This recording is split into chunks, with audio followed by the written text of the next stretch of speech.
Alright, so here's some of the trimming I had to do on the floor brace. And then there were two little mounts braces here for the spare tire. And then that little guy, I believe, was for the old fill tube. Went over here and it had a bolt mount right there. Actually, for this guy. I don't know how that got stuck in there.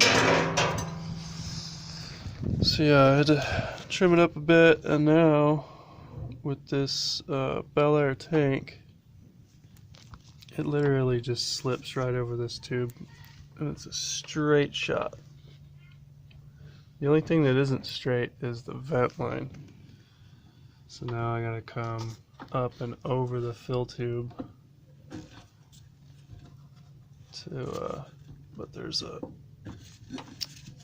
a dimpled hole in the cross member in this floor brace.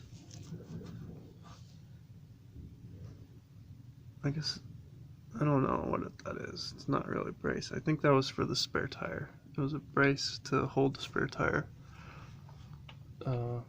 up against it. But that dimpled hole, I think, is going to help me swing this thing around.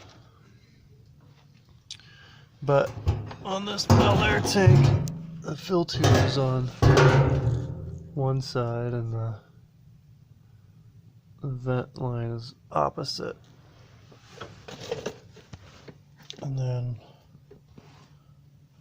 my sending unit's here. Then I'm going to have to plumb a return line in here, which kind of sucks because it's going to mess with my sending unit maybe. I don't know if fuel squirting back in here is going to mess with the float readings or not. And then I got my outlet facing straight out,